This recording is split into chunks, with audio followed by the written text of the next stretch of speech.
사회자께서 잠깐 말씀드렸지만 수타니파타는 알고 계시지만은 불교의 경전입니다. 불교의 특징을 세계 종교에서 비교해 볼 수가 있습니다. 여기 세계 종교라고 하는 것은 세계적 규모의 종교를 얘기합니다. 즉 불교를 비롯해서 카톨릭, 개신교, 이슬람, 보통 4대 종교라고 하죠. 세계적 규모의 종교인데 불교가 나머지 세 종교와 비교했을 때 특징이 두 가지가 있습니다. 첫 번째는 역사가 가장 오래됐다는 겁니다. 2500년입니다.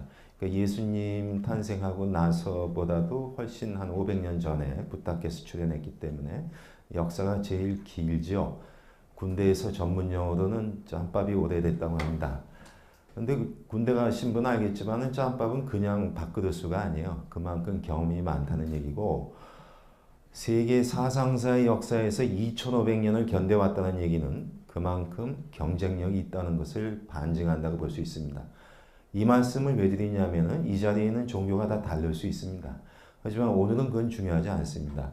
적어도 인간으로서 우리가 이 시대를 살고 있는데 가장 역사가 오래되고 그래서 가장 오래 살아남은 어떤 사상체계를 그냥 배운다고 생각하시면 됩니다. 끝나고서 바로 예배당 가셔도 전혀 문제가 없는 그런 얘기입니다. 두 번째 특징은 세 가지 종교와 비교해 봤을 때 불교는 절대자로서의 유일신, 창조주를 모시지 않습니다. 절대신을 모시지 않죠. 이것이 뭐 보기에 따라서는 장점일 수도 있고 단점일 수도 있지만은 어떤 절대적인 진리를 끝까지 고집하는 그런 걸 하지 않습니다.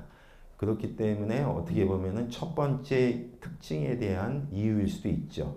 불교의 경쟁력이라고 하는 것은 절대적인 진리에 대한 집착, 그걸 놓는 것을 해방이라고 보기 때문에 어떻게 보면 그래서 여태까지 살아남았다 이렇게 볼 수 있을 거고 앞으로 혹시 불교가 수천 년을 더 간다면은 바로 그런 특징 때문에 그렇지 않을까 저는 생각해 봅니다. 수타니파타는 바로 이러한 불교의 경전인데 특징은 가장 오래된 경전입니다.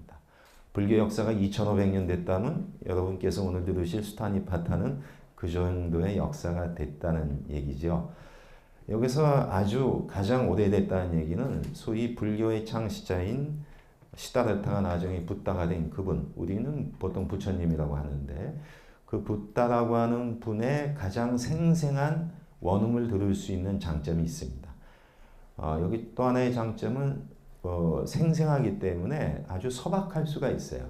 그래서 사실 여러분 미리 읽어보셨으면 알겠지만은 이렇게 전문 용어를 몰라서 이게 뭔가 하는 그런 얘기는 거의 없습니다. 저도 박사는 이제 서양 철학을 했는데 이 서양 철학 책을 대부분 어려워하는 이유는 전문 용어를 잘 몰라서 그래요.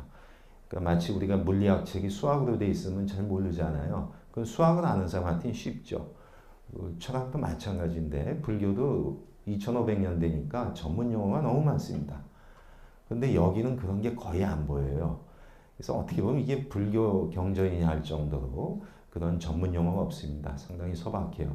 그래서 이게 장점일 수도 있는데 또 단점은 소박하지만 그 밑에 깔린 심오한 어떤 뭐랄까 사상적, 교리적인 이런 것을 잘 모를 수가 있어요. 그래서 저는 이제 제가 불교학과 교수니까 그걸 설명해야 되겠죠. 그래서 오늘 강의 진행 방식은 수타니파타는 1100여 개의 수많은 개성으로 되어 있습니다. 이 중에 대표적인 것들을 소개하면서 거기에 담긴 어떤 불교 사상적인 의미 이쪽에 초점을 맞춰서 전달하고자 합니다. 그게 아니라면 여러분 지금 그거 한 권 갖다 놓고서 오늘 하룻밤만 읽어도 다 읽을 수 있어요.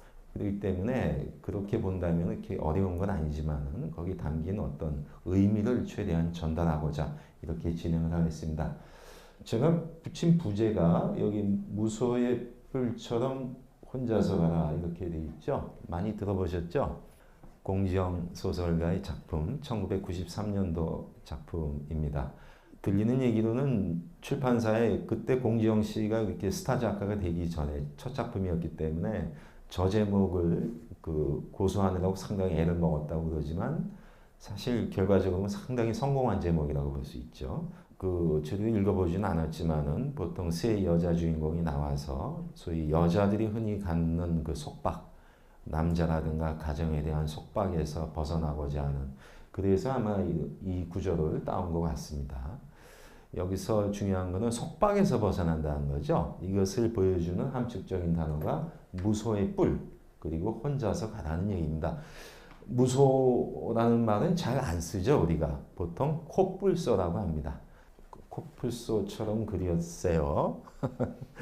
근데 사실 이게 이 뿔이 여기 있으면 안 되죠. 코뿔소라면 요 정도에 있어야 되는데 이건 미안한 얘기지만 황소가 위에 뿔 난 것처럼 이렇게 생겼어요. 그러니까 여기서 중요한 거는 뿔이 하나라고 하는 얘기예요. 황소처럼 두 뿔이 가면 혼자서 못 가잖아요. 그러니까 외뿔인데 보통 동물원 가서 보시면 알지만 코뿔소는 보통 큰 뿔이 하나이고 위에 또 하나가 있는 경우도 있어요. 그러니까 여기서 뿔 하나로 보셔야 돼요. 혼자 간다는 얘기입니다. 뿔 하나가.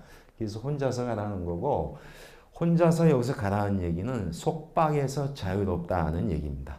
사실 그 속박, 그것이 오늘 강의의 핵심 중에 하나인데 많은 속박이 있죠. 그 소설도 나오고 영화도 나온 걸 보면 여자한테는 남성이 속박일 수 있어요. 근데 저는 남성이고 한 집안의 가장이고 자식도 있습니다. 저한테 속박은 누구겠어요? 그 여자입니다. 그러니까 피차 입장은 마찬가지예요. 이거는 이제 여자가 주인공이 돼서 그렇지만은 저희 같은 남자 입장에서 보면 여자가 심각한 속박이고, 그래서 왕자였던 시다르다가 출가하실 때에 최대의 속박은 자기 와이프하고 아들이었습니다. 아들을 낳기 때문에 드디어 이제 결단을 내렸어요. 그래서 아들 이름이 라울라인데 라울라의 그 일반적 의미는 속박과 같은 뜻입니다. 장애. 그 좀 기분 나쁘죠? 아들한테 그런 이름을 붙였다고 하는데 뭐 말로는 처음부터 이렇게 날 때 붙인 건 아니라고 하는데 어쨌든 그 자식이라고 하는 게 속박일 수 있어요. 그리고 같이 가려고 결혼했잖아요. 소위 동반자로서. 근데 같이 가는데 또 이게 속박이 되는 겁니다. 그래서 오늘은 도대체 속박이 뭔가 하는 거고, 그 속박에서 벗어난 것을 불교에서는 열반이라고 합니다. 두 가지 용어가 있는데 해탈 또는 열반이라고 해요.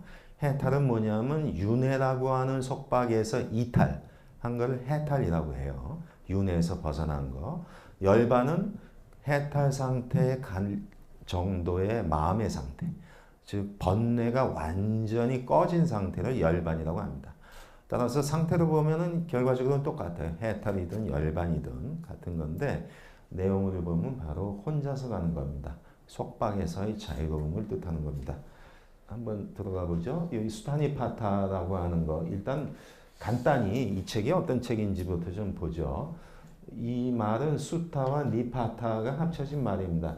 보통 수타는 팔리어로 수타라고 하는데 좀 생소하죠? 팔리어라면 인도의 고전어가 크게 보면 두 가지가 있습니다. 팔리어가 있고 흔히 이제 귀족들이 쓰는 산스크리트라는 게 있는데, 여기 팔리어는 이제 수타라고 하고 산스크리트는 수트라라고 합니다. 그걸 한자로는 이제 경이라고 번역을 했어요. 그러니까 이 수타가 경이고, 경이라고 하는 것은 어떤 그 훌륭한 가르침, 말씀들을 묶어놓은 걸 경이라고 하고, 니파타는 그걸 또 모아놓은 걸 얘기를 합니다.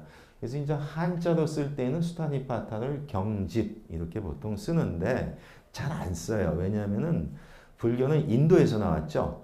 그리고 그게 그 한 500년이 지나고 나서 정확히 보면 한 AD 1세기, 2세기 사이에 중국으로 넘어갑니다. 즉 동아시아로 들어오죠. 동아시아는 한자 문화권이기 때문에 인도어로 되어 있는 것을 한문으로 번역을 해야 될 겁니다. 이 번역의 방식에는 미리 말씀드리지만은 두 가지가 있어요. 음을 따는 것과 뜻을 따는 게 있어요. 음을 따는 경우에는 달마, 선불교의 초저라고도 하지만은 뭐 달마 관련한 영화도 있고 많이 있잖아요. 근데 그 달마라고 하는 건 다르마인데 사람의 고유명사는 음을 땁니다. 그렇기 때문에 빨리 읽으면 뭐예요? 달마 이렇게 되겠죠. 이렇게 음을 따는 게 있고, 같은 달마인데도 그 다르마의 뜻은 이치라는 뜻입니다. 그럴 경우에 한자를 법이라고 쓰는 거예요. 이런처럼 음과 뜻을 따는 경우가 있습니다. 이건 이제 뜻을 딴 것이고, 그래서 경집인데, 이 수타니파타는 초기 불교의 가장 오래된 건데 이게 중국으로는 전해지지 않았습니다. 일부가 전해져서 아주 극히 일부만 한역이 됐었고, 오늘날 온전한 형태로 우리가 수타니파타라고 하는 것은 팔리어로 되어 있는 것을 번역한 거기 때문에 보통 이제 경집이라는 말은 잘 쓰지 않고 수단위 바탕 보통 이렇게 하죠. 1149개의 개성들이 묶인 하나의 거대한 경전인데 자, 이 말이 어떤 언어로 써져 있는가 하는 것도 중요합니다. 이것은 당시에 붓다라고 하는 분이 사용했던 언어로 말씀을 하셨겠죠. 그 언어는 오늘날 추정컨대 마가다어라고 보통 합니다. 마가다라는 지방은 그 인도 문명이 강을 끼고 서쪽에 인더스강, 동쪽에 겐지스강이 있죠. 먼저 인더스강 유역에서 고대 문명이 발달하다가 나중에 이제 아리안이 쳐들어와서 이제 겐지스강이라는 문명을 만드는데 그 겐지스강 하구 쪽에 있는 그 넓은 지역을 마가다 지방이고 부처님 당시대에는 거기가 큰 국가가 있었어요. 마가다고. 그래서 보통 그 지역에서 사용하던 마가다어를 사용했을 것이라고 추정을 합니다. 하지만 알 수는 없어요. 이게 음으로만 됐던 것이고 그 문자화되어 있는 문자가 있는 언어가 아니기 때문에 오늘날은 이제 사어인데 그래서 추정은 그렇게 해요. 그러다가 오늘날 우리가 알고 있는 경전 언어는 빨리어라고 하는 것으로 해서 되어진 겁니다. 빨리어 역시 인도 말입니다. 보통 인도의 중부나 북부 지방의 지방 방언이었어요. 그 지방 방언이 계속 암송을 통해서 전해지다가 BC 1세기가 되면 스리랑카 지역에서 경전의 형태로 문자로서 책자화됩니다. 그 책이 여러분이 가신 그런 책이 아니고 폐역경기라고 해서 그 스리랑카 가보시면 아는데 이렇게 당나무 같은 거를 이렇게 얇게 펴가지고 거기에 그 철필 같은 거를 이렇게 긁어서 써요. 그런 것이 이렇게 요런 것이 이제 하나의 페이퍼 하나가 한 장이 되는 건데 뭐 그런 식으로 해서 경전이 편집이 됩니다. 그때 언어가 이제 빨리어예요. 오늘날 초기 불교의 경전을 빨리 니카야 이렇게 부르는데 그거는 이제 빨리어로 되어 있는 경전이다 이렇게 보시면 됩니다. 이게 보통 이제 초기 불교의 것이고요. 이 경전이기 때문에 제가 최소한 이것까지는 설명을 해야 될 것 같아서 경전의 결집이라고 하는 걸 좀 얘기하겠습니다. 보통 불교에서의 경전의 결집은 중요한 것은 3차에 이루어져 3번에 걸쳐서 이루어집니다. 제1차 결집은 불멸, 즉 부처님이 80으로 자연사를 하시죠. 그리고 나서 그 직후에 그 3개월인가 6개월 뒤에 열리게 됩니다. 그 이유는 그 전까지는 사실은 경전이라고 하는 걸 결집할 이유가 없었어요. 왜냐하면 교조가 살아 계시기 때문에 궁금하면 물어보면 되는 것이죠. 그래서 전혀 그럴 필요가 없었는데 이제 그 카리스마를 가진 교조가 돌아가시고 나니까 그분들의 말씀들을 기억해야 될 필요가 있겠죠. 요새 같으면 뭐 녹음을 한다든가 문자를 해서 기록을 남길 텐데 당시는 그러지 않았었습니다. 그래서 모든 고대 종교가 그렇듯이 중요한 건 암송입니다. 그래서 이것을 1차 결집을 하면서 많은 그 제자들이 모여가지고 집단을 이뤄서 집단 암송안을 준비한 거예요. 그러니까 표준 암송안을. 그러니까 시기를 쭉 나누고 공간을 나눈 다음에 그때쯤에는 붓다께서 어디를 갔는데 그때 누가 갔니? 따라가는 사람이 있을 거 아니에요. 그때 네가 들었던 말씀을 한번 암송을 해봐라. 그럼 이제 쭉 자기 기억을 얘기해서 얘기를 하고 그럼 옆에서 같이 간 사람이 수정을 하겠죠. 아니 그건 이거 아닌 것 같고 이렇게. 그러면은 어쨌든 거기서 끝장을 냅니다. 이거는 이거다. 그 언제 어디서 이 말씀을 했다라고 하는 표준 암송안을 해놓고 그걸 이제 외웁니다. 여러분 같으면 불가능할 것 같죠? 근데 제가 깜짝 놀란 적이 있습니다. 제가 뭐 불교 관련해서 세계 각국에 가서 세미나를 했었는데 스리랑카에 가서 저희 동국대학하고 그 스리랑카의 가장 그 명문 불교대학이 이제 페라데니아 대학인데 그 세미나를 하다가 그쪽 교수님들 이렇게 우리도 그렇지만 이제 스님 교수가 많은데 이제 질문이 나왔어요. 그래서 우리 같으면은 뭘 물어보면은 이렇게 뭐 이렇게 사상적으로 이렇게 개념을 설명을 하잖아요. 근데 이분들은 거기 관련된 구절을 그냥 외워줘요. 빨리어로 외워줘요. 좀 그런데 좀 전문 용어도 좀 쪽팔려요. 왜냐면 우리 같은 교수들은 한문조차도 이렇게 외워서 하지 않아요. 근데 거기는 빨리어를 그 방대한 경전을 외워요. 왜냐하면 출가해서부터 외워왔기 때문에 교수가 돼서도 다 외웁니다. 그래서 뭘 물어보면 일단 외워주고서 설명을 해요. 뭐 말하나 마나죠. 거기서 우리하고 너무 비교가 되니까. 그 정도예요. 그래서 그런 식으로 이렇게 암송을 하는 거예요. 그게 바로 1차 결집이었습니다. 그렇게 해서 100년이 지났습니다. 100년 동안 외워왔겠죠. 사실 제가 지금 많이 자제하려고 그래. 시간이 정해져서. 근데 옛날 가족오락관이라는 프로가 있었어요. 거기 보면 이렇게 재밌는 코너 하나가 4명인가 패널이 있는데 여기서 이렇게 귀 막아서 뭐라고 하면 끝에 가서 그 얘기가 똑바로 가야 되잖아요. 근데 안 가죠. 그러니까 이제 박장대소하고 재밌는데 그게 안 되죠. 그렇게 써요. 그런데 아무리 표준 암송아니래도 그래서 이제 많은 가탁과 추가가 있었다고 봐야 될 겁니다. 그래서 100년이 흘렀는데 뜻하지도 않은 일 때문에 제2차 결집이 이루어집니다. 그건 계율 문제였어요. 우리한테는 중요하지 않을 수 있지만은 당시엔 중요했습니다. 오늘날도 남방불교권을 가면요. 오후 불식입니다. 즉 정오 기준해서 정오 이후에는 못 먹게 돼 있어요.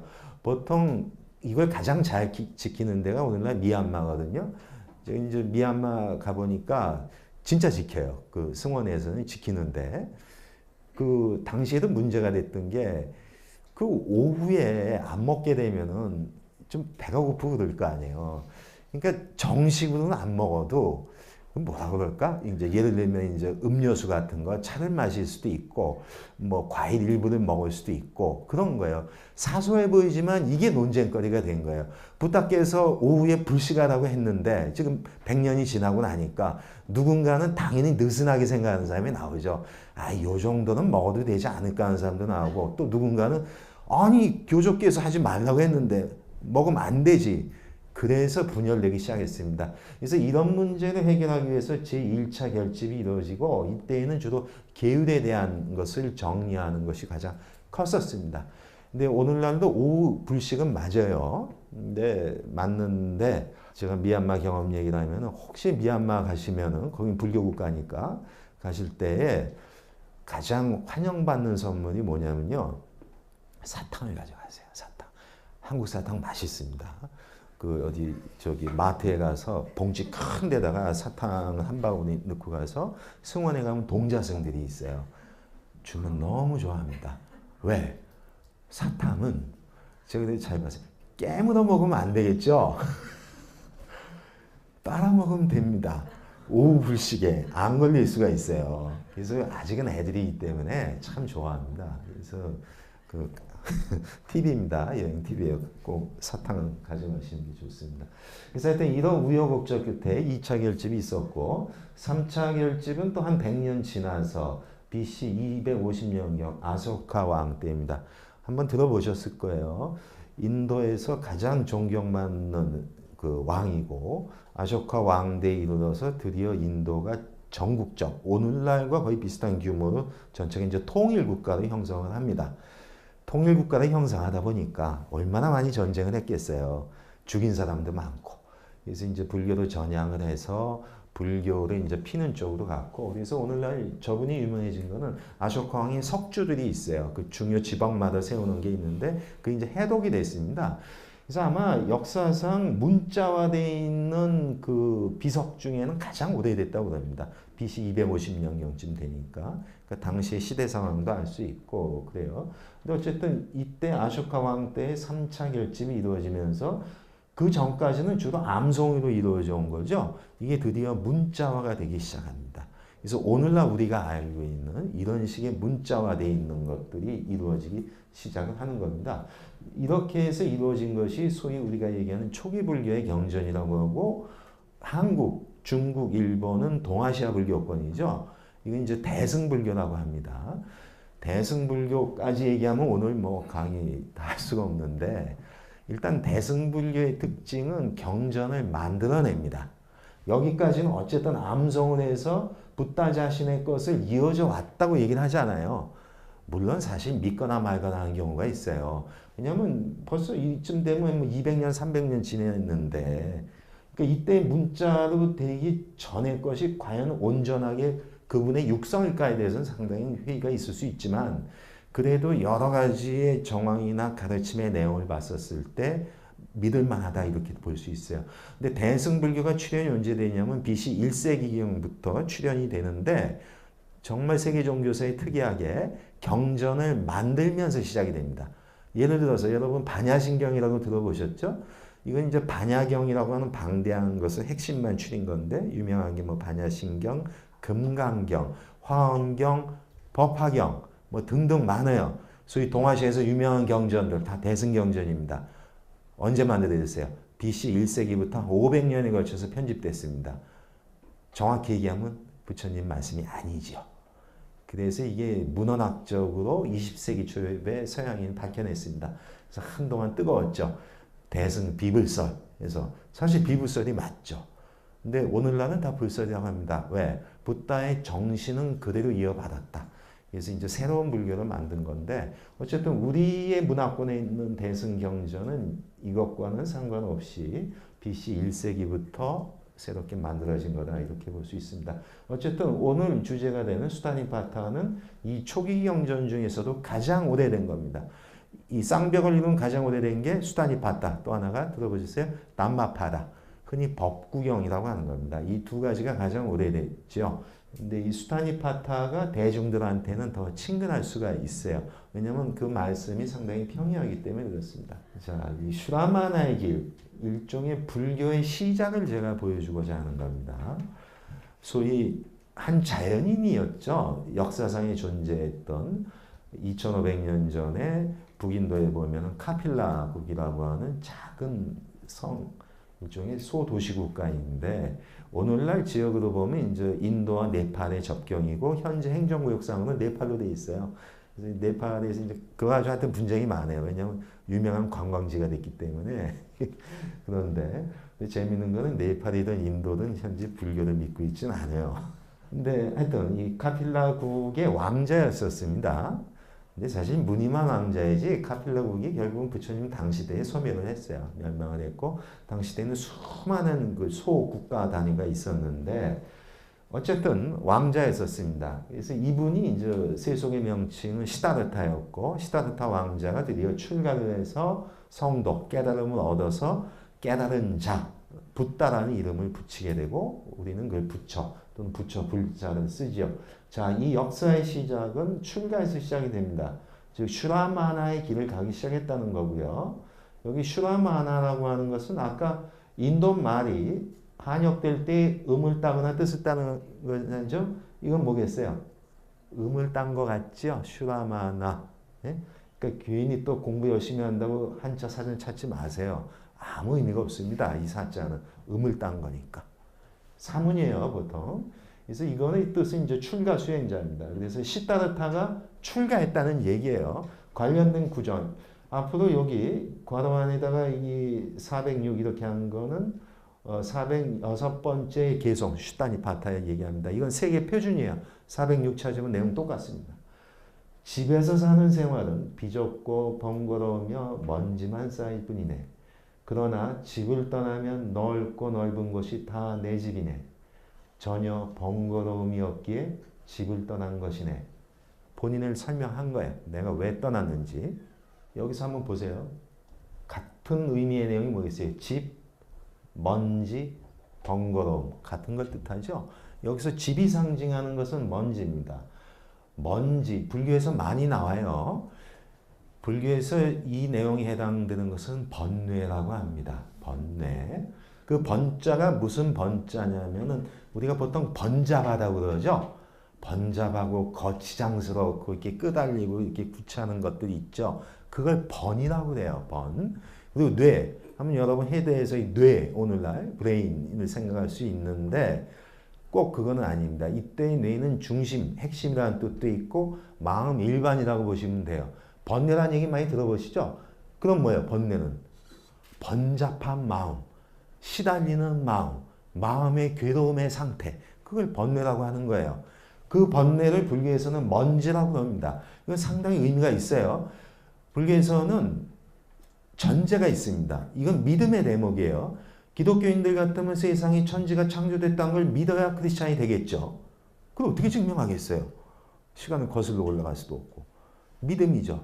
근데 믿음은 믿어서 좋은 점들이 많이 있어요. 그건 뭐 이따 기회 되면 하기도 하고. 그렇듯이 불교도 믿음이 있습니다. 그 뭘 믿냐? 불교는 아까 천지를 창조한 유일신 같은 거를 설정하지 않으니까 뭘 믿냐면 마음을 믿습니다. 마음이 어떤 거? 마음은 원래 청정하다고 한 걸 믿습니다. 믿고 싶지 않을 수도 있죠. 왜? 주변을 보세요. 대부분 착하신 분들만 있는 것 같은데 이 계단을 벗어나가서 세상 밖으로 나가면 별 이상한 사람들 많아요. 해결한 일도 많고. 뭐가 그렇게 청정합니까? 더러운 놈이 더 많은데. 하지만 그걸 믿습니다. 사람의 마음자리는 본래 청정함을 믿어요. 그게 불교 신앙심의 시작이에요. 그거를 믿습니다. 따라서 이거 어떻게 비유가 하냐면은 사람의 청정한 본래의 마음 상태를 맑은 거울이라고 비유할 때가 있습니다. 맑은 거울이에요. 그건 때가 안 앉은 거야. 근데 시간이 지나다 보니까 파리도 앉고 뭐도 벌레도 앉고 해서 똥도 끼고 해서 티끌 먼지가 쌓여 있을 거 아니에요. 그 위에. 그 먼지를 벗겨내면 뭐가 나오겠어요? 원래 맑은 거울만 나오죠. 그 비유, 그거를 믿습니다. 현재 내 마음이 왜곡되고 힘들게 살지만 이거는 티끌과 먼지라는 얘기예요. 티끌, 먼지의 특징이 뭐예요? 주인이 아니죠. 그거는 불거나 닦거나 하면 떨어질 만한 그것이에요. 주인이 아니고 객이라는 얘기예요. 주인은 뭐예요? 원래의 그 거울 상태를 주인이라고 하지 않습니다. 그래서 주인과 나그네 입장을 분명히 하라는 얘기예요. 현재 힘든 번뇌의 상태는 분명하다. 그건 티끌 먼지이고 주인이 아니다. 내 마음의 주인은 청정한 상태의 그거라고 합니다. 증명할 수 있겠어요? 근데 그걸 믿습니다. 근데 그 믿음의 효과가 어디 있겠어요? 여러 가지가 달라지겠죠. 사람을 대하는 것이라든가 인생과는 달라질 테고. 그래서 이렇게 티끌 먼지를 벗겨내는 과정을 불교에서는 수행이라고 하는 겁니다. 그걸 통해서 결국은 회복되는 것이라고 하는 걸 믿죠. 그 회복된 상태를 붓다라고 하는 겁니다. 그래서 이런 것이 이제 불교식 믿음의 시작인데, 그렇다면 이 집이 상징하는 것은 바로 이 먼지, 번거로움. 제가 그랬죠. 번거로움이 바로 번이죠. 번거로움의 마음 상태, 번뇌이고 그것은 먼지예요. 그것은 바로 집입니다. 그렇다고 보면 진짜 집이 아니라는 얘기죠.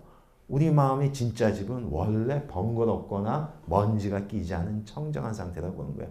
그거를 찾으려면 어떻게 돼요? 현재 집을 떠나야 된다는 얘기죠. 진짜 고향을 찾아가기 위해서 떠난다는 얘기입니다. 그래서 집을 떠났다는 겁니다. 출가라고 얘기를 한 거예요. 근데 당신은 시다르타만 이걸 한 게 아닙니다. 어떻게 보면 그 시대의 유행이었어요. 그래서 슈라마나라는 용어가 나왔고 이거를 사문이라고 번역하는데 정확히 얘기하면 사문은 불교의 고유 용어가 아니라는 얘기입니다. BC 5세기에 많은 사문이 있었어요. 왜 그랬을까? 당시는 인도에는 브라만교가 최대의 종교였습니다. 브라만교가 성립되고 나서도 한 500년이 지났고 이 브라만교는 이제 북방 아리안 계통이 와서 만든 종교인데 브라만교의 가장 특징이 카스트 제도를 만든 겁니다. 북방 아리안들이 쳐들어 오면은 당시의 고대 문명은 인더스 문명이었거든요. 인더스 문명을 만든 건 드라비다족이라고 하는 인도인의 원주민이 있어요. 어떻게 아느냐? 인도 가보면은 대체로 까무잡잡한 쪽은 드라비다 쪽이라고 보시면 되고 꼭 그런 건 아닌데 백인처럼 허연 사람들이 있죠. 이거는 이제 아리안 계통의 가능성이 있어요. 근데 어쨌든 침입해 오면은 기존 선주민하고 싸울 거 아니에요. 그러면 승패가 나죠. 진 사람은 어떻게 돼요? 노예가 되겠죠. 다행이죠. 죽지 않았으니까. 그럼 노예가 된 거예요. 왜 됐겠어요? 싸워서 졌으니까. 그런데 내가 지금 싸워서 힘이 딸려가지고 져서 그나마 노예가 되면 고맙잖아요. 죽이진 않았으니까. 근데 내가 새끼를 낳고 그 새끼가 새끼를 낳으면은 한 100년쯤 지났는데 걔는 태어나서 노예의 자식은 노예로 살 거 아니에요. 여러분 동의하겠어요? 내가 왜 노예야? 이거를 대들면 어떻게 돼요? 다 무너집니다.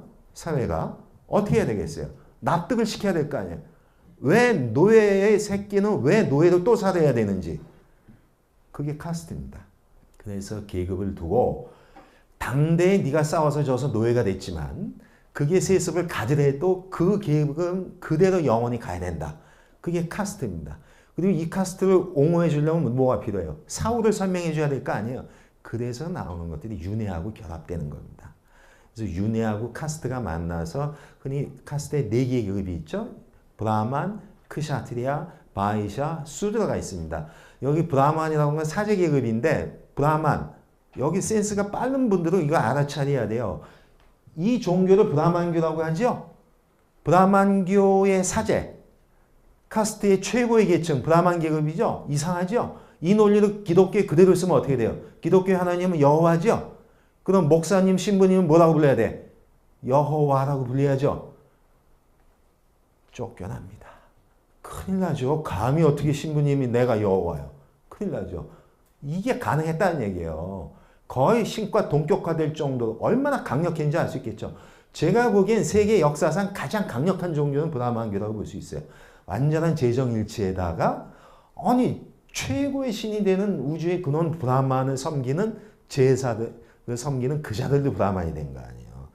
그러니까 그 밑에 있던 크샤트리아들은 무사계급이거든요. 왕족, 귀족. 그래서 칼잡이들인데 칼은 잘 쓰는데 당하질 못하잖아요. 계급에 있어서. 불만이 많겠죠. 근데 어떻게 하겠어요? 계급이 그러는데. 그런데 불교가 출현한 겁니다. 세계사의 또 불교의 특징 중에 하나가 교조가 살아있었을 때 가장 활발하게 퍼진 종교 중에 하나입니다. 정말 살아계실 때 때깔나게 퍼졌어요. 그 이유가 뭘까요? 시다르타가 내갖고 왕자라고 그랬죠. 브라만 계급이에요? 크샤트리아죠. 그래서 많이 퍼졌다고 봐야 됩니다. 물론 저 같은 불교학과 교수는 워낙 가르침이 훌륭해서 그래서 퍼졌다고 하겠지만 사회학적으로 보면 그분의 계급이 크샤트리아였다라고 하는 건 상당히 중요합니다. 왜? 수많은 도시 단위의 국가들로 분열되어 있었기 때문에 거기를 실질적으로 지배하는 것들은 다 크샤트리아였을 거 아니에요. 그런데 브라만교에 찌들려서 말을 못하는 거예요. 그런데 불교라고 하는 게 이제 퍼져나가기 시작을 했어. 근데 물어봤더니 그 붓다가 누구냐? 했더니 저기요 그 카필라라고 하는데 그 왕자 출신 크샤트리아입니다. 크샤트리아 이렇게 돼. 동질성을 느끼고 그걸 잘하면 어떻게 돼? 브라만과 대적할 수 있다고 느끼는 거죠. 그래서 이런 도시화와 상업화와 맞물리고 계급이 성분이 맞물려서 급속도로 퍼져간 겁니다. 그래서 80생으로 돌아가시는데 그때 이미 거의 전 인도 북부지방 쪽엔 거의 재패하다시피 퍼진 상태예요.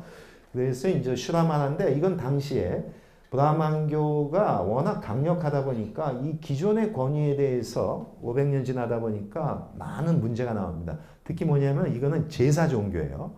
원래 고대 종교가 다 희생제의라는 제사 종교인데 제사 종교를 많이 하다 보니까 어떻게 되냐면은 이런 거예요. 처음에는 양을 한 마리 정도, 처음엔 사람을 바쳤겠죠. 모든 고대 종교가. 그러다가 이제 희생 양을 바치는 거예요. 그럼 한 마리, 두 마리 바치면 이제 뭐 구원을 받는다 이렇게 갈 텐데 나중에는 어떻게 되냐면은 양을 숫자가 많아집니다. 한 1000마리 바친 사람하고 한 마리 바친 사람이 죽고 나서 윤회할 때 달리 간다 이렇게 가겠죠. 동의하겠어요? 동의 못하겠죠. 결국은 빈부의 차이에 따라서 계급의 차이가 되는 거기 때문에 그래서 이런 많은 모순을 낳고 그래서 그런 권위에 대해서 동의하지 않는 사람들 일종의 자유사상가들이 빈번하게 나옵니다. 그 사람들을 일러서 슈라마나라고 해요. 이 사람들은 다 출가를 해서 집을 나와서 보통 출가 유행승이라고 합니다. 떠돌면서 어떻게 먹고 사냐? 탁발한다고 그러죠. 걸식이라고도 합니다. 그래서 좀 웃기게 얘기하면 얻어먹는 그런 건데 인도에서는 그게 이제 가능했었어요. 그래서 이런 식으로 해서 이 출가의 의미는 브라만교로 상징되는 기존의 권위로부터 이탈해요. 이건 인도 상황인데 출가죠? 출가입니다. 거꾸로 하면 뭐예요? 가출이죠. 큰 차이가 있죠. 청소년 때 불만 있어서 나가면 가출이고 출가가 이게 동아시아에 오면 문제가 커집니다. 왜? 동아시아는 유교가 있었잖아요.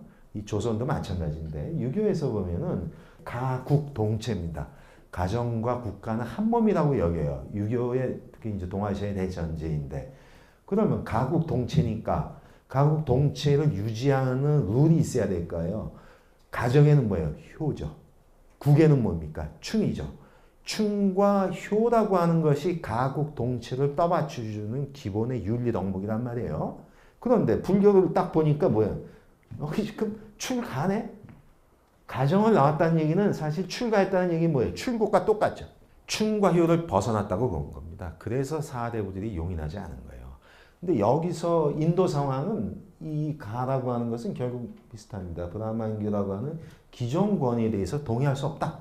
그래서 나는 새로운 구원의 길을 찾아가겠다. 그래서 나온 사람입니다. 그리고 또 하나는 불교식으로 보면 괴로움을 해결하기 위해서 출가했다. 이렇게 볼 수 있어요. 불교에서 보통 괴로움은 생로병사로 일러서 괴로움이라고 합니다. 생로병사가 괴로움이 맞나요? 병은 괴롭죠. 아프니까. 늙는 거. 그렇죠. 좋지 않죠. 저도 50 후반으로 들어갔는데 왜 나이 먹고 늙어가면 싫어할까요? 그날이 다가와서 그래요. 죽음. 이 죽음. 참 원치 않는 그날이 옵니다. 따라서 노병사는 적어도 즐겁지 않은 것이죠. 괴로움이라고 할 수 있는데 이거 동의하겠어요? 생이 괴로움입니다. 이따가도 나오지만 불교에서는 일체계고라고 합니다. 삶의 모든 것은 괴로움이라고 합니다. 여기 이러겠죠. 뭐 이렇게 삐딱해. 24시간을 살아도 즐거울 때도 있고 괴로울 때도 있는 거지. 그렇죠? 제가 강의를 재미없게 해보세요. 괴롭죠? 근데 딱 표정을 보니까 그렇게 괴로운 것 같진 않아요. 벌써 웃네요. 즐겁죠? 근데 뭐가 그렇게 다 괴롭다고 해? 넌 왜 이렇게 꼬였냐? 그럴 수 있죠. 그게 아니죠. 그 이따 얘기할 텐데. 이거를 아는 것도 핵심입니다. 왜 생이 고인지. 이때의 생은 두 가지일 거예요. 태어남도 뜻하고 태어나서 살아가는 과정도 뜻할 겁니다. 그게 괴로움이라는 얘기예요. 이따가 한번 얘기를 하죠. 어쨌든 생로병사라고 하는 괴로움에 대한 해결의 노력으로 출가를 했다. 이렇게 볼 수 있고요. 자, 그 배경, 히스토리를 얘기를 하면요. 사문유관이라고 하는 게 있습니다. 네 문, 동서남북 문을 유람, 다닌 거예요. 다니면서 봤다는 얘기예요. 자, 이거는 다소 황당한 얘기일 수 있는데, 그 시다르타의 출생부터 봐야 되는데, 모든 성인들이 범상치 않잖아요. 태어나는 게. 뭐, 어머니 옆구리에서 나왔다고 그러고 그러는데. 근데 태어나고 나니까 이제 점성술사를 통해서 이제 점을 쳤어요. 아버지가. 왕이잖아요. 어쨌든 작은 나라지만. 근데 점괘가 딱 두 가지가 나왔습니다. 하나는 전륜성왕. 인도인이 생각하는 가장 위대한 왕. 근데 이거는 존경받는 왕이자 동시에 당시 인도가 소국으로 다 쪼개졌다고 그랬죠. 통일제국의 왕이 된다는 뜻이에요. 아버지 입장에서는 이건 정말 대박난 거예요. 야, 다 망해가는 국가에 전륜성왕이 된다는 거예요, 내 아들이. 근데 또 하나의 점괘는 뭐가 나왔냐면 출가해서 성자가 될 거라는 거예요. 그런데 재밌는 거는 둘 중에 하나는 된다는 겁니다. 여러분 같으면 어떻게 하겠어요? 국가를 생각하면 전륜성왕이 돼야 되죠. 간단합니다. 전륜성왕 되게 하려면 어떻게 돼요?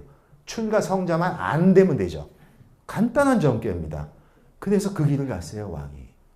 출가하면 안 되고 성자의 길을 가면 안 될 거 아니에요. 그거를 막으려면은 민감한 거를 안 보여준 거예요. 주변의 대신들 중에서도 늙은 대신들은 안 보여줬다는 거예요. 참 말도 안 되는 얘기인데. 그래서 주변에 아리따운 그 시녀들과, 그러니까 여기서 거꾸로 가면 돼. 생로병사 중에서 그러니까 젊은 사람, 병들지 않고 젊고 싱싱하고 이런 것들. 근데 죽음의 모습도 안 보여주고. 그러니까 좀 불경스러운 얘기인데 저도 그렇게 살았다면 출가해서 성절했을지 몰라요. 근데 너무 없이 살다 보니까. 그러니까 역설이죠. 너무 향락해서 사는 거예요. 근데 그게 아버지가 실수한 겁니다. 적당히 보여주면서 충격파를 완화했어야 되는데 너무 좋은 것들만 보여준 거예요. 그러다가 드디어 충격이 나온 거예요. 사문유관이에요. 근데 어느 날 말을 타고서 시종 하나만 데리고서 국가라고 해봐야 뭐 작은 성이니까 동서남북문이 있을 거 아니에요? 거기도 이제 다닌 겁니다. 그걸 막았어야 되는데. 첫 번째, 동문을 갔습니다. 동문을 갔더니 늙은이가 있는 거예요. 근데 이게 말이 안 되는 게 처음 본 겁니다. 그러니까 상징이라고 보세요. 그만큼 차단했었다 이렇게 봐야 됩니다. 노인을 봤어요. 근데 그 질문이 더 황당합니다. 나도 나이를 먹으면 저렇게 늙어? 무슨 여러분 같으면 뭐라고 대답했어요?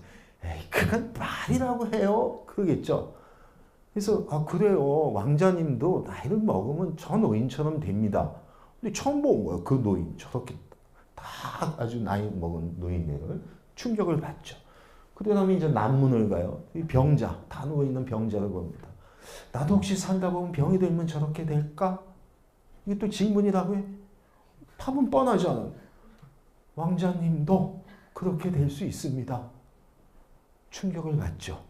네? 병자를 봤다면, 그 전에 봤다면 모르는데. 근데 드디어 서문에 가서는 시체를 봅니다. 죽은 자. 또 질문합니다. 나도 나이를 먹고 늙고 병들어 죽으면은 저렇게 되니? 당연하지요, 왕자님. 왕자님도 예외가 없죠. 이렇게 됐습니다.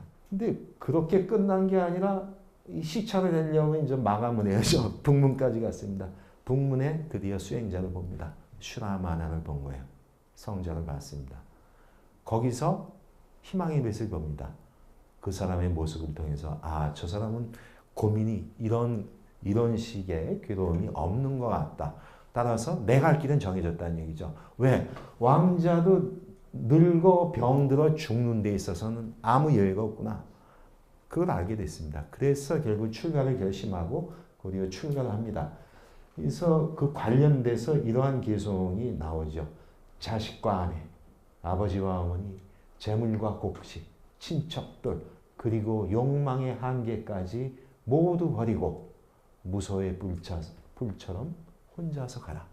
이 무소의 뿔처럼 혼자서 가라라고 하는 것은 독립된 장을 읽을 정도로 수십 개의 개송이 나와요. 한번 읽어보세요. 그러면 끝 구절마다 무소의 뿔처럼 혼자서 가라고 하는 것들이 수십 개가 묶여 있습니다. 그 중에 하나인데 당신의 그 출가 상황의 심정을 얘기한 거예요.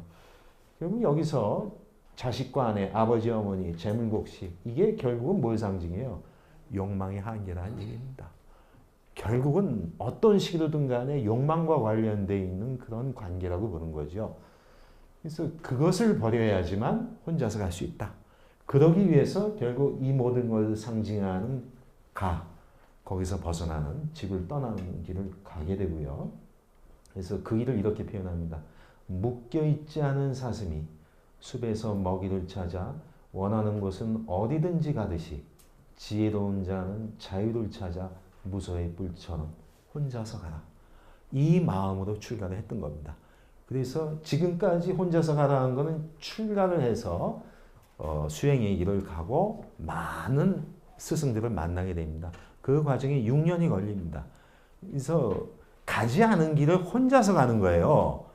누구하고 지금 이끌려간 게 아니잖아요. 그래서 본인이 찾아서 스승도 찾아다닙니다. 그래서 당시대의 수많은 이름 있는 스승들을 다 찾아가요.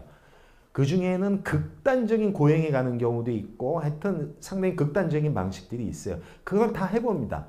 그래서 보통 그 이제 불상 중에 그 간다라 지역에서 나온 초기 불상 같으면은 혹시 보셨어요? 인터넷에 찾을 수도 있습니다. 고행상 보면은 이게 진짜 피골이 상접하다고 그러죠. 이 백가죽이 등짝에 붙은 그게 나와요.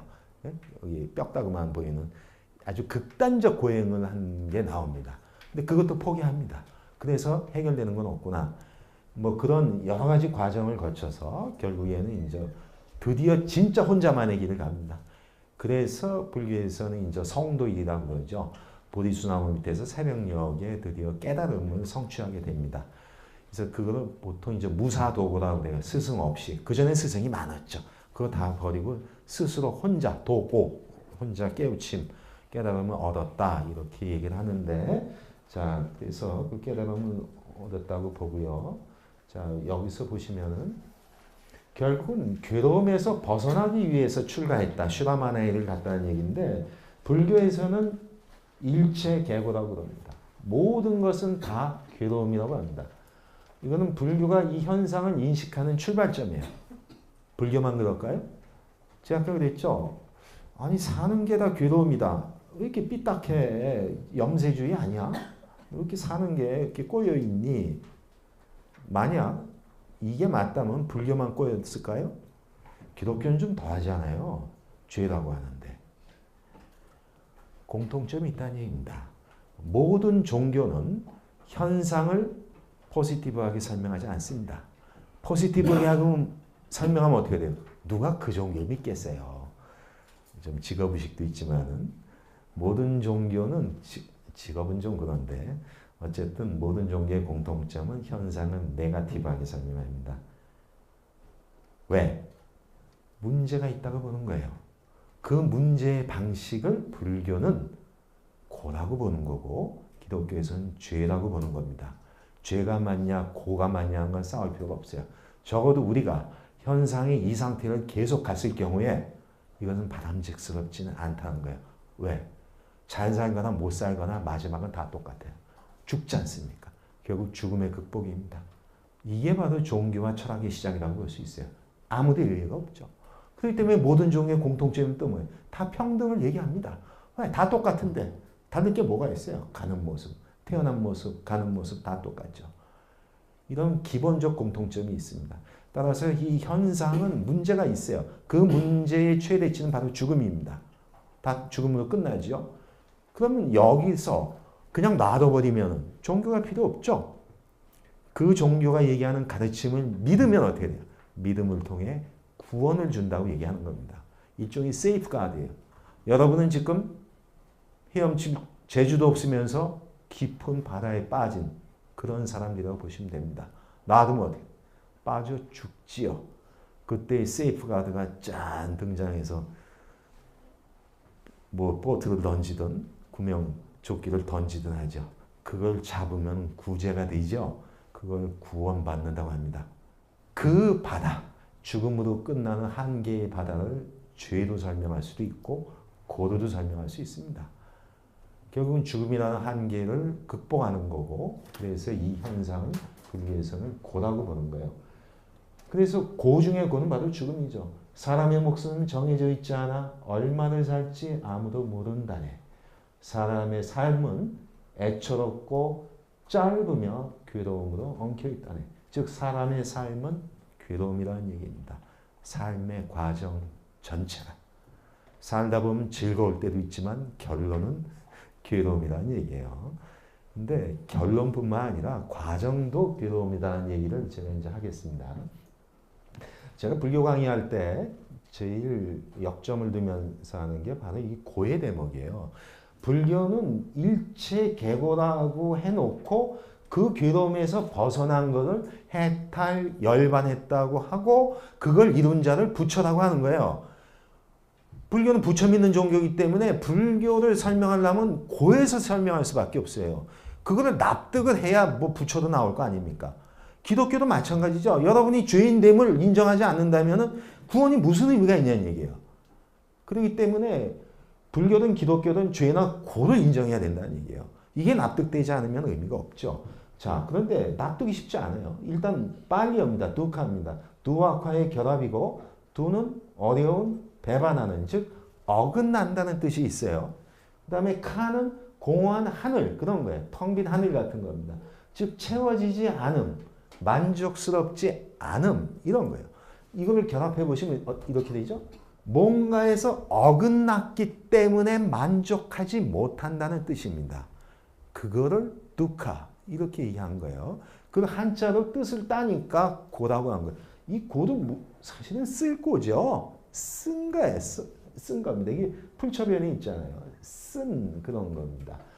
자, 여기서 중요한 건 어긋난다는 얘기입니다. 뭐에 어긋나냐? 불교에서 보면 세상의 이치에 어긋남으로 인해서 채워지지 않는 불만족의 상태. 이렇게 됩니다. 자, 세상의 이치. 담마, 빨리어로는 담마이고 산스크리트로 하면 다르마입니다. 빨리 읽으셔서 음으로 따면 달마죠. 뜻을 따면 법입니다. 물수변에 갈 것 짜는 거. 우리가 법률할 때 그 법인데 이건 세상의 이치라는 뜻이에요. 이치. 이걸 담마 또는 다르마 하니까 뜬금없다? 보세요. 세상의 이치라고 하는 것은 고동 문명권마다 가장 중요한 키워드라고 보시면 됩니다. 예를 들까요? 서양에서는 고대 그리스 문명이 제일 중요하겠죠. 그리스 문명에서 키워드는 세상의 이치입니다. 그거를 그리스어는 뭐라고 부를까요? 로고스라고 합니다. 로고스. 이 로고스는 세상의 이치, 법칙이라는 뜻도 있고 그것에 대해서 사유하는 능력인 이성이라는 뜻도 있고 기독교로 가면은 말 또는 말씀이 됩니다. 예를 들어서 태초에 말씀이 있었나니 하면은 이것을 성서 히라보로 할 경우에는 태초에 로고스가 있었나니 이렇게 되겠죠. 즉 기독교식이라면 저 이치 법칙은 섭리가 돼 있죠. 하나님의 섭리, 섭리가 동시에 말씀이기도 하고 나중에 이제 율법이 될 텐데 그런 거예요. 그럼 이해가 되시죠? 서양 문명권에서도 제일 중요한 거는 세상의 이치라고요. 그게 로고스이고 그런 겁니다. 그렇듯이 인도에서도 세상의 이치는 다르마라고 본 거예요. 물론 내용이 다르죠. 중국 볼까요? 중국 문명에서 세상의 이치는 뭐라고 불렀을까요? 고대에. 주역에서 보면 세상의 이치, 형이상자 위지도입니다. 형태를 지닌 이 세상의 것들을 어떤 지배할 수 있는 법칙, 그걸 도라고 하고 그 근원도 도입니다. 이렇게 보면 세상의 이치라고 하는 것은 그리스, 인도, 중국, 고대 문명 대표 지역에서 키워드라는 걸 알 수 있어요. 이걸 가지고 종교와 철학이 진행되는데 불교에서 담마, 세상의 이치는 연기, 무상, 무아 이렇게 볼 수 있습니다. 연기. 사실 이게 불교에서 그러니까 기독교로 보면 창조에 해당되는 거예요. 이 세상이 어떻게 형성돼서 어떻게 굴러가는가. 기독교식은 뭐예요? 창조죠. 창조의 섭리에 의해서 이렇게 가는 거죠. 불교는 뭐라고 하겠어요? 그건 창조식 인정하지 않으니까. 세상은 연기한 것이고 연기의 법칙에 따라 세상은 운행된다. 이렇게 설명하는 거예요. 포지션은 똑같다는 얘기예요. 세상의 법칙을 설명하는 겁니다. 그게 연기예요. 그 내용 이따가 설명하기도 하고 그냥 간단히 얘기하면 세상은 연기, 무수히 많은 조건들이 어우러져서 일어나는 것이다. 이 정도로 보고 이따가 설명할게요. 이렇게 수많은 조건과 조건이 서로 화합해서 이루어지는 거라면은 불교에서 보면 이 세상은 다 변화해 간다는 겁니다. 왜? 사람을 볼 때 일단도 나오겠지만은 보통 서양식으로 하면 마인드, 바디로 나눕니다. 몸과 마음으로 나누죠. 요새식으로 하면 우리의 몸은 몇 개의 체세포로 되어 있어요. 하나의 세포에 시작했죠. 생식세포 하나로 해서 수정란이 분화돼 가지고 오늘날 몇 개예요? 세보셨어요? 60조개에서 100조라고 합니다. 뭔 놈의 편차가 40조개나 나. 왜? 셀 수가 없으니까. 근데 확률적으로 계산 방식이 있겠죠? 약 60조개, 100조개의 세포. 놀라운 신비죠. 예? 그게 이제 섭리인지는 잘 모르겠는데 하나의 세포가 100조개로 됩니다. 게다가 6개월 되면 거의 교체가 된대요. 이 철학의 유명한 테마가 나옵니다. 테세우스의 배라고 하는데 여러분처럼 지금 20대 초반에 꽃다운 나이면은 꽃다운 게 뭔지 아세요? 6개월이면 다 바뀐다는 뜻이에요. 저처럼 이제 50 후반에 가는 사람들은 벌써 이상한 모습들이 보여져요. 이게 피부가 이제 검버섯이라고 부르고 싶지는 않은데 이게 교체가 빠르지 않은 거죠. 그러니까 나이가 많으면 그렇게 돼요. 냄새도 나고. 아직은 그 정도는 아닙니다. 아직 문제 없어요. 자, 그래서 이렇게 수많은 조건들이 대입해서 계속 변화해 가는 거. 그게 무상이라고 합니다. 상이 없다. 영원 불변한 건 없다는 얘기고 이 무아가 참 설명이 어려운데 자아인데 자아는 나라는 얘기죠. 근데 철학에서 보면 여러 수준의 나라는 게 있어요. 근데 이건 어떤 실체로서의 자아 같은 거예요. 그러니까 당시 이제 브라만계세계는 아트만 같은 건데 변치 않고 있는 나만의 어떤 자아 같은 건데 그런 것도 인정할 수 없다. 그래서 결국 이렇게 무상하기 때문에 다 흘러 변화해 간다고 봅니다. 그러니까 채워질 수가 없다는 얘기예요. 근데 이런 공허한 상태, 괴로움이고 이런 것이 이제 윤회의 방식으로 반복된다고 봅니다. 자, 이걸 볼게요. 사실 이 고만 납득을 해도 아주 쉬운데요. 이렇게 보세요. 이 세상에 존재하는 모든 것들은 물, 신, 심으로 나눌 수 있습니다. 물체. 그리고 신, 유기체, 생물. 그리고 심, 마음, 정신 이렇게 보여요. 아마 세 가지는 다 걸릴 것 같아요. 불교에서는 모든 물질은 성주계공의 반복이라고 봅니다. 즉 형성되죠. 요새식으로 얘기하면 뭐 지구 같은 것도 좋습니다. 성간 물질들이 형성이 되죠. 일정 기간 머뭅니다. 지구는 현재 45억 내지는 6억 년 동안 머물러 있습니다. 하지만 붕괴되고 있죠. 언젠가는 지구의 종말이 어떻게 올까요? 태양에서 왔기 때문에 태양으로 다시 갑니다. 흡수돼요. 그렇게 되면 어떻게 돼요? 태양도 결국은 터지겠죠? 호공 중에 흩어집니다. 그러다가 다시 또 끼리끼리 모여서 일정 기간 있으면서 성주개공하죠. 우리의 몸이라고 하는 것은 태어나 늙어 병들어 죽습니다. 그리고 이 생로병사의 반복이라고 합니다. 이걸 윤회라고 합니다. 못 믿으시면 할 수 없어요. 네. 심은 이게 불교만의 이제 매력이죠. 마음을 분석하는 건데 생주이멸의 반복입니다. 한 생각이 일어나요. 그리고 한 생각이 머뭅니다. 한 생각이 머무는 시간 단위를 불교에서는 찰나라고 합니다. 찰나가 뭐냐? 요거를 가운데 손가락을 딱 쥔 다음에 탁 놔보세요. 탕 튕기죠. 이게 1찰나가 아니에요. 이것의 65분의 1등분 하면은 그게 1찰나입니다. 오늘날 물리학적으로 얘기하면 75분의 1초 정도라고 봐요. 그게 가장 짧은 단위인데 정확히 얘기하면 뭐예요? 한 생각이 머무는 단위입니다. 이 말이 맞다면 1초에 우리가 몇 가지 생각을 해요? 75개의 생각을 한다는 뜻이죠. 1분이면 거기다 60 곱하시고 거기다가 1시간이면 또 곱하시고 24시간 곱하면 하루의 생각 개수가 나오죠. 한번 계산해 보세요. 집에 가서. 수백만이 될 수가 있어요. 그래서 이걸 줄여서 5만 가지 생각이라는 얘기가 나와요. 하루에도 5만 가지 생각이 있어요. 1분에도 수백 개의 생각이 지나가는데 그런데 그래서 생각이 났다가 잠시 찰나에 멈습니다. 그런데 바로 이어서 딴 생각이 또 나와요. 예? 혹시 여기 아까 카이스트 애들 저기 밥 안 먹었다고 그러죠? 밥 생각나게 해줘요? 중국집 메뉴판 생각해 보세요. 짜장면이 떠오릅니다. 아까 나 진짜 짜장면 먹고 왔어. 근데 옆에 어떤 학생 어제 술 한 잔 먹었거든?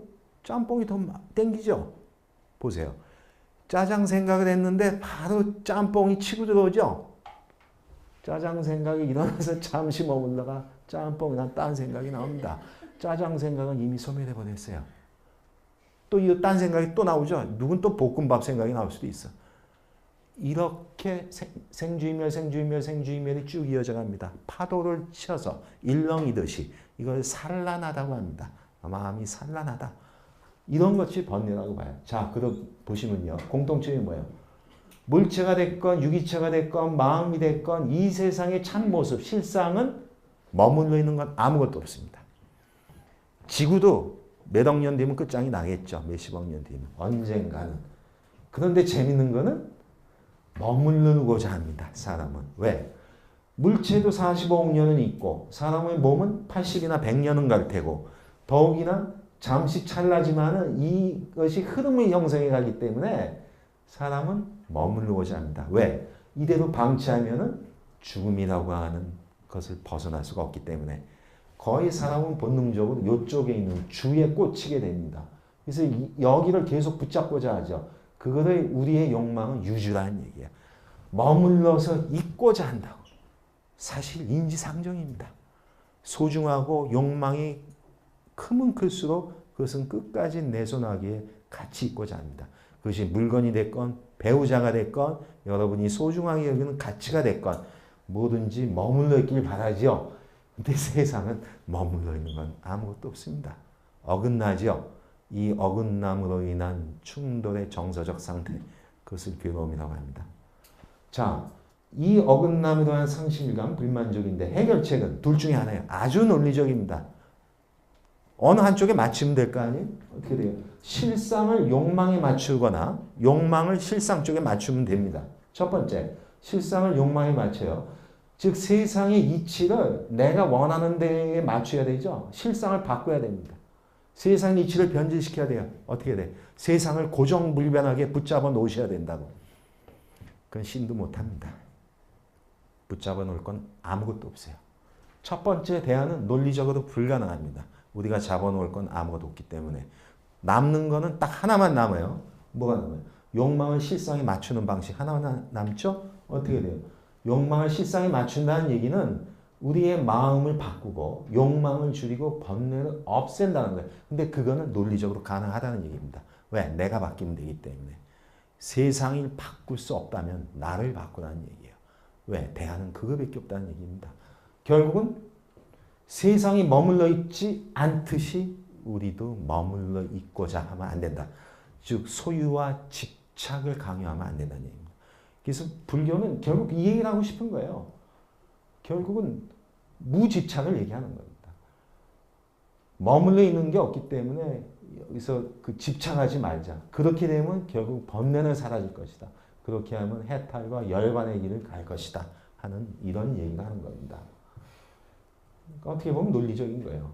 세상을 바꾸고자 하지 말고 네 마음을 바꾸라는 얘기입니다. 왜? 그거밖에 없기 때문에. 세상을 바꾼 것 같아도 뭘 바꿨어요? 바꿨다는 것 자체가 세상은 변했다는 얘기죠. 너 자신이 변하는 얘기입니다. 그래서 바로 이런 구절들이 있어요. 이거는 참고하시고요. 그래서 불교는 재밌는 관점이에요. 세계관이. 욕망이 세상을 짓는다고 하는 겁니다. 신이 세상을 만든다라고 보지 않아요. 욕망이 세계를 만든다라고 보는 겁니다.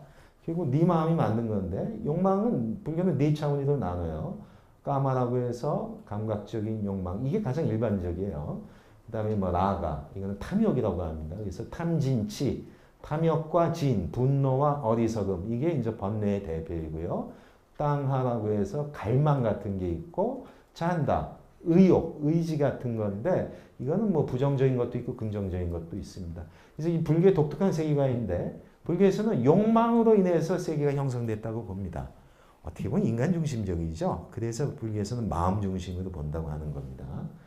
그래서 선정, 그러니까 소위 참선이나 요가나 명상을 통해서 욕망의 적정, 욕망을 완전히 가라앉히게 되면 어떻게 돼? 세계가 소멸된다는 얘기예요. 입이 근질되시죠? 그럼 세계가 진짜 사라집니까? 뭐가 사라지겠어요? 그런데 내가 욕망을 없앴다고 해서 내가 지금 딛고 있는 이 땅이 꺼지겠냐고요. 그건 아니죠. 이 땅을 어떻게 보느냐에 그 마음이 달라진 걸 얘기를 하는 겁니다. 사실 이 땅은 나한테 중요할 수도 있고 중요하지 않을 수도 있어요. 그걸 내가 어떻게 받고 무엇을 욕망해서 이 땅을 무엇으로 간주했느냐. 그게 내가 생각하는 세계예요. 어떻게 보면 각자의 세계 속에 살고 있는 겁니다. 그 세계를 자신이 지어놓고 그 세계에 갇혀 산다는 얘기죠. 그래서 그 욕망을 적정하게 하면 그가 지어놓은 그 세계가 사라질 거라고 보는 겁니다. 그래서 삼계 유심이라고 그래요. 이거 화엄경에도 나오는 건데 삼계, 그 욕계, 색계, 무색계 다음에 나오는데 그 세 개의 세계는 다 욕망의 정도에 따라서 드러나는 세계이기 때문에 욕망과 괴로움이 지멸되면 결국 세계도 소멸될 것이다. 이게 바로 해탈과 열반을 얘기하는 겁니다. 자, 그 구절을 읽어보시고요. 제가 여기 3개 얘기했죠? 이게 3개입니다. 욕계, 색계, 무색계예요. 욕계는 뭐겠어요? 욕망으로 지어진 세계의 준말, 욕계입니다. 이게 윤회하는 겁니다. 지옥, 악이, 축생, 아수라, 인천. 그래서 6개, 6도 윤회한다고, 6도. 6도는 정교장이라고 보시면 돼요. 영원히 있는 게 아니에요. 제가 기독교하고 비교해 보면은 모든 고등종교의 특징 또 하나. 천국과 지옥이 다 있습니다. 자꾸 천국과 지옥 하면 기독교만 있다고 그러면 불교가 섭하죠. 더 오래됐어요. 지옥 얘기한 거, 천국 얘기한 게. 근데 기독교와 불교의 차이는 뭐냐면은 기독교는 지옥이든 천국에 가면 영원히 가죠. 불교는 뭐예요? 기간제입니다. 시간이 정해져 있어요. 그게 차이가 있어요. 이게 좋을 수도 있고 나쁠 수도 있습니다. 지옥 간 사람한테는 좋겠죠. 언젠가는 빠져나올 가능성이 보이니까. 천국 간 사람한테는 좀 섭섭할 수가 있어요. 언젠가는 다운될 테니까. 그런 겁니다. 그리고 또 하나가 있어요. 불교는 역사가 오래됐기 때문에 천국의 숫자도 많습니다. 세볼까요? 여기 지금 욕계에 6천이죠?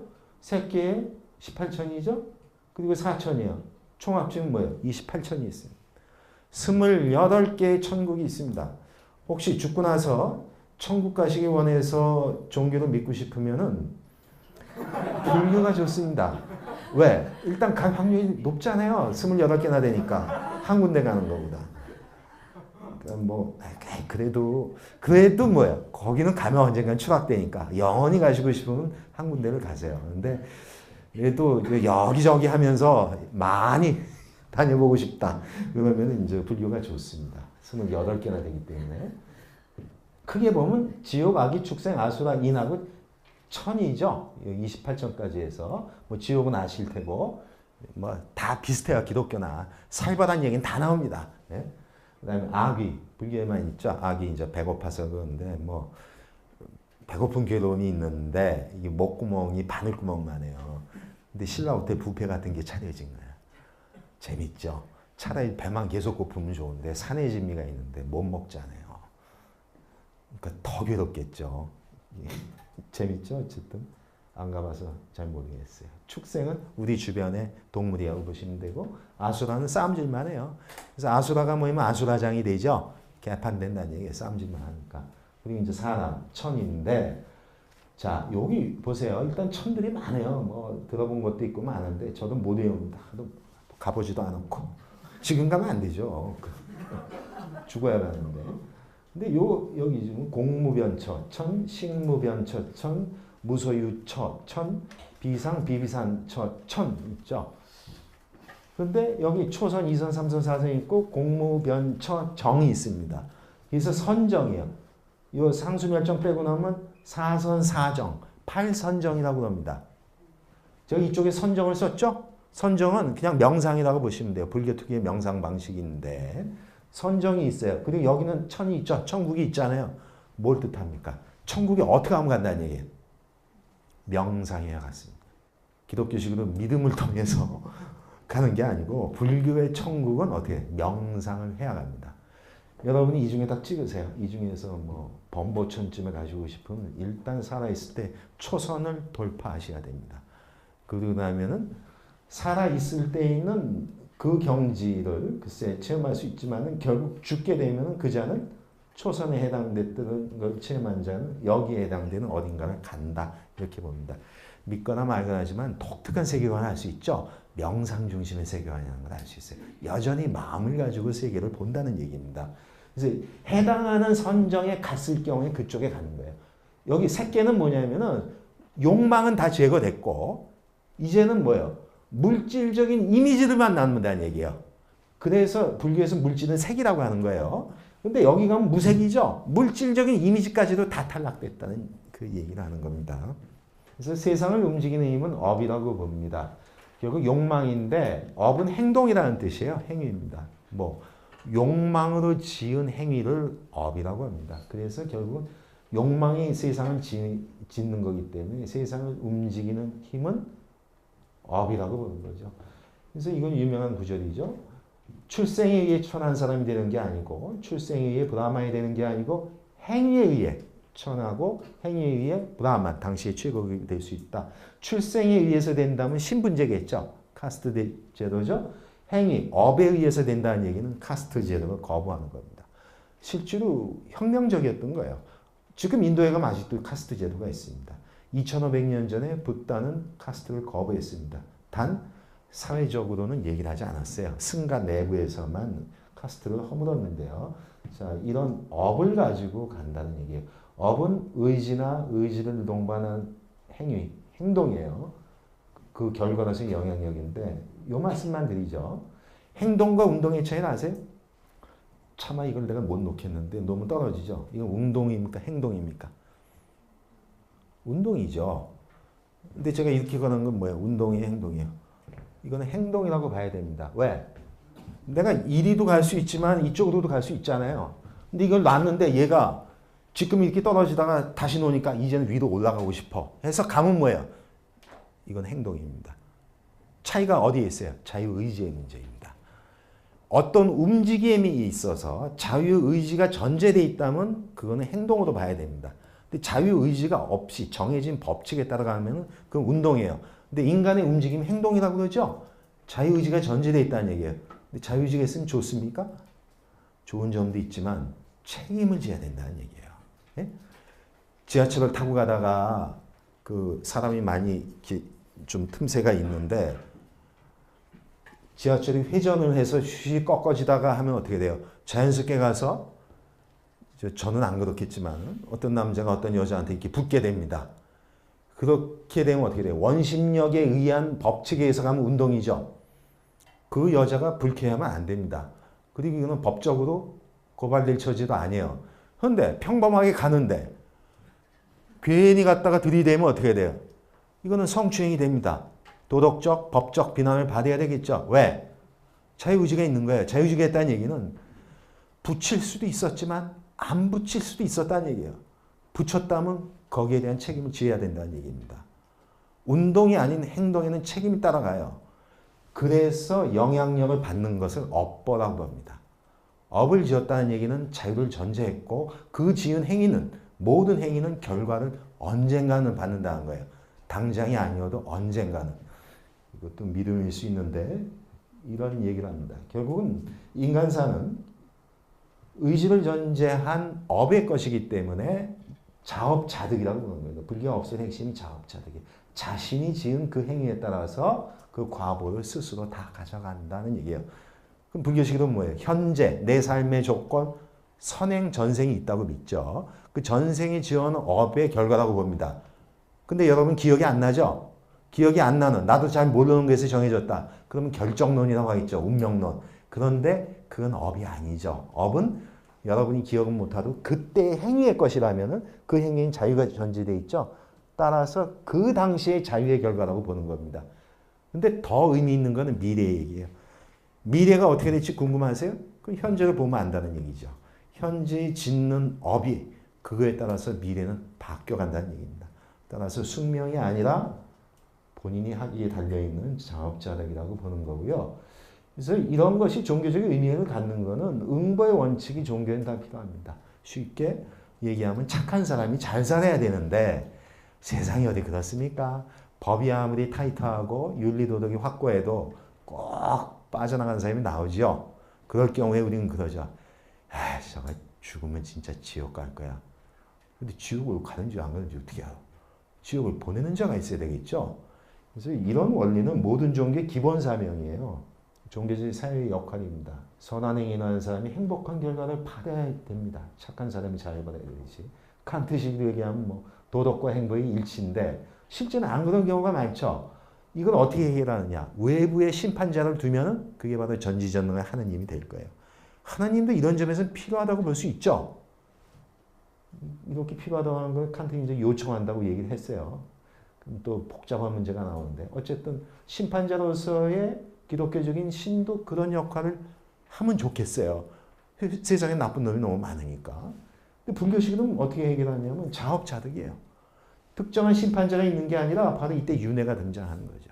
네가 한 그대로 갈 거라는 얘기야. 동국대학교가 충무로에 있어서 저기 장충동 쪽으로 가면 유명한 족발집들이 있고 이쪽으로 가면 충무로에 개집이 수백 개가 있습니다. 거기서 또 만날지 모르죠. 우리가 어떻게 생각하느냐에 따라서 족발집이냐 개집이냐 하는 건데 불교는 이건 다 자업자득이라고 봅니다. 웃으시는데 이걸 진짜 그냥 자꾸 믿음을 얘기하잖아요. 이 철학 전공하는 사람이 믿음 얘기니까 이상할지 모르겠는데 이건 믿음은 달라진다니까. 여러분이 기독교적인 신앙관에서 섭리와 죄를 믿으면은 달리 살 거 아니에요. 여기도 제가 충무로 계집 얘기해서 그렇지 윤회라고 하는 거고 그것이 자업자득이라고 하는 이 원리를 진짜 팩트처럼 사실로 믿어버리면 어떻게 돼? 개처럼은 안 산다는 얘기라고. 그래서 종교가 가치가 있다는 얘기예요. 믿음을 통해서 그의 삶이 달라지기 때문에 하는 얘기입니다. 뭘 믿더라도 안 믿는 것보다는 나을 수는 있어요. 뭐 세상이 있지. 이게 이제 연기 얘기인데 이 무수히 많은 조건들이 화합하다 보니까 핵심만 얘기할게요. 이렇게 성을 의존하니까 계속 변화해가죠. 영원불변한 건 없다. 무상이고 우리 내면에도 고정불변하게 남아있는 실체, 자라고 불리우는 거 그런 거 없다. 그런 게 없기 때문에 고정불변하게 남아있는 영원한 것, 집착할 만한 것 그런 것도 없다. 그리고 나의 것이라고 소유할 만한 그런 실체도 없다. 이 얘기예요. 그러니까 결론은 뭐예요? 삶을 살면서 머물러 집착하거나 소유하려고 하지 말라는 얘기예요. 물론 필수적으로 할 수밖에 없는 건 있지만 가급적 줄이는 게 나은 거고 그래서 결론적으로는 이렇게 무와 무집착으로 가게 되면 즐거움과 괴로움을 같이 할 수 있을 거라는 겁니다. 상호 간의 공감을 통해서. 즉 동락을 불교에서는 자라고 그러고 동고 슬픔, 괴로움을 같이 느끼는 걸 비라고 합니다. 그래서 자비라고 하는 거예요. 자비. 이건 상호 존중이죠. 그래서 이 불교의 핵심적 교리를 쭉 얘기했는데 결론은 뭐예요? 연기임으로 잡이라는 얘기예요. 서로 의존하고 있기 때문에 서로 존중해야 된다라고 하는 것이 불교의 가장 큰 가르침이라고 볼 수 있습니다. 그래서 이런 것들이 가는 길이 바로 이제 수행이라고 해서 계율을 지키고 선정을 하고 지혜를 연마하고 그런 구절들이 69번에 나오고요. 또 무집착과 무소유 이런 것들도 이 364개송에 나오고 있습니다. 살아가야 될 방식에 있어서는 자비를 강조하는데 결론은 이거죠. 살아있는 모든 것은 다 행복하여라. 살아있는 모든 것, 불교에서는 중생이라고 합니다. 모든 중생은 다 행복하라. 최고 행복은 뭐겠어요? 불교에서 보면 열반이라고 하는 겁니다. 모든 괴로움에서 벗어난 그 상태. 그렇기 때문에 인간으로 나서 부처가 돼서 열반에 가는 것도 중요하지만은 살아있는 모든 것들은 서로 의존하고 있기 때문에 슬픔과 괴로움을 같이 하는 게 좋다는 겁니다. 그래서 아주 재밌는 비유가 하죠. 어머니가 외아들을 지키듯이 정말 어떻게 지키겠어요? 자기가 목숨을 걸고 지키겠죠. 모든 살아있는 것에 대해서 한량없는 자비심을 내라. 이때 자비라고 썼는데 정확히 얘기하면 연민입니다. 비. 자보다도 비가 더 중요하죠. 슬픔을 공감해야 된다는 얘기입니다. 그래서 불교가 얘기하는 최상의 상태, 열반이죠. 닐바나입니다. 음을 따서 열반인데 불이 꺼진 거예요. 불어오는 바람에 의해서 야기된 그 불이 꺼지는데 비유는 이렇게 될 수 있습니다. 대장장이가 풀무지를 멈추게 되면은 자연스럽게 불이 완전히 꺼지게 되죠. 이런 풀무질, 이런 게 이제 부는 바람과 같은 건데요. 결국 스스로 번뇌와 집착을 스스로 단절한다. 그러므로 해서 번뇌의 불꽃이 완전히 꺼지는 거예요. 일시적으로 꺼지는 게 아니고 꺼진 불도 다시 보는 게 아니고 옆에 가서 훅훅 불어도 다시는 번뇌가 사라지지 않는 완전한 꺼짐을 뜻하는 겁니다. 자, 그거는 이제 묘사하는 게 이렇게 적정, 샨타라고 해서 고요함, 정멸, 소멸이죠. 니로다. 이건 번뇌의 소멸이기도 하고 이렇게 되면은 윤회를 낳는 것이 바로 번뇌로 인한 업이라고 보기 때문에 다시는 윤회하지 않는다. 거기서 벗어나 해탈입니다. 다시는 재생하지 않죠? 불재생이니까 줄여서 불생입니다. 기독교하고 비교할게요. 모든 종교는 현상을 문제가 있다고 보고 그 종교를 믿으면 구원을 해준다고 그러죠. 기독교는 현상을 죄라고 보기 때문에 가장 행복한 상태는 뭐겠어요? 죄에서 벗어난 거죠. 속죄, 사면, 면제받은 겁니다. 그렇게 되면 어떻게 돼요? 영생이죠. 영원히 사는 거예요. 그건 기독교식의 죽음의 극복 방식입니다. 영원히 사는 거예요. 비교해 볼까요? 불교는 뭐예요? 영원히 사는 게 아니죠. 불생입니다. 기독교의 구원이 영생이라면 불교의 구원은 불생입니다. 불생은 첫째, 다시는 나지 않는다. 윤회하지 않는다는 뜻이죠. 그 뜻도 되고 또 하나는 뭐예요? 어떠한 번뇌 망상도 일어나지 않는다는 뜻도 될 것입니다. 결국 같은 얘기가 될 텐데 극단적 대비죠. 기독교는 영생을 추구한다면 불교는 불생을 추구하는 겁니다. 이 자체가 기독교와 비교해 봤을 때 어떤 특징이 나오는 거라고 볼 수 있습니다. 그래서 이런 그 열반의 정의도 나오죠. 소유와 집착이 없는 것. 그런 의지적이 열반인데 열반은 이렇게 하죠. 늙음과 죽음의 소멸. 즉 생로병사의 완전한 소멸. 따라서 노병사가 일어나지 않으려면 불생이 맞죠. 그래서 영생이 아닌 불생이다. 이렇게 볼 수 있습니다. 잘 고르셔야 돼요. 그래도 난 영원히 사는 게 좋아. 그럼 할 수 없죠. 근데 불교인들은 그거보다는 아예 나지 않는 게 좋지 않은가 이렇게 생각을 합니다. 그래서 뭐 깨달음이라고 하는 거 여기 한번 이거 보세요. 오늘 붓다 얘기는 많이 나왔는데 붓다의 정의가 나오죠. 붓다 깨달은 자인데 여기 보세요. 붓다 부처가 누구냐? 윤회에서 벗어났다는 얘기죠. 즉 죽음을 극복했다는 뜻. 그리고 티끌 더러움 청정 번뇌가 다 소멸됐다는 얘기입니다. 번뇌 망상. 따라서 부처가 누구냐? 이제 알 수 있죠. 딱 두 가지입니다. 번뇌가 소멸된 자. 그로 인해서 다시는 나지 않는 자. 윤회하지 않는 자. 그러니까 청정과 불생. 이것이 바로 부처의 정의다. 이렇게 볼 수 있습니다. 그래서 마지막을 얘기하죠. 그 상태, 붓다의 상태를 얘기하는 겁니다. 물속의 고기가 그물을 찢는 것처럼. 이거는 그 당시에 비유가 있었어요. 그러니까 어부가 큰 고기들을 이렇게 그물에 잡아놨는데 어떤 큰 고기 하나가 그물을 뚫고서 뛰쳐나가더래요. 그걸 붓다께서 봤다는 얘기예요. 자기의 족쇄가 됐던 그물을 스스로 찢고 나가는 거죠. 불이 다 타버린 것으로 돌아가지 않는 것처럼. 요새 산불이 많이 나는데 산불이 쭉 해서 올라가죠. 어디로 갑니까? 바람이 부는 대로 가겠지만 나무가 있는 대로 타잖아요. 이미 다 타버린 데는 거기 불날 이유가 없죠. 이미 다 타버렸다는 얘기는 뭐예요? 다시는 번뇌의 불꽃이 일어나지 않는 그런 거라는 얘기입니다. 그래서 모든 속박을 끊어버리고 무소의 뿔처럼 혼자서 가라. 이때 혼자서 간다는 얘기는 드디어 붓다가 됐다는 뜻이라고 볼 수 있겠죠. 마지막 비유입니다. 이게 참 아름답죠. 소리에 놀라지 않는 사자처럼, 그물에 걸리지 않는 바람처럼, 물에 오염되지 않는 연꽃처럼, 무소의 뿔처럼 혼자서 가라. 사실 이거는 설명 안 하고 가는 게 좋은데, 여기 소리, 그물, 오염된 물, 뭘 상징합니까? 번뇌, 그로 인한 속박을 상징합니다. 거기서 벗어난 자, 사자처럼, 바람처럼, 연꽃처럼 산다는 얘기입니다. 이게 불교가 추구하는 세계관, 인생관이라고 볼 수 있습니다. 네, 감사합니다.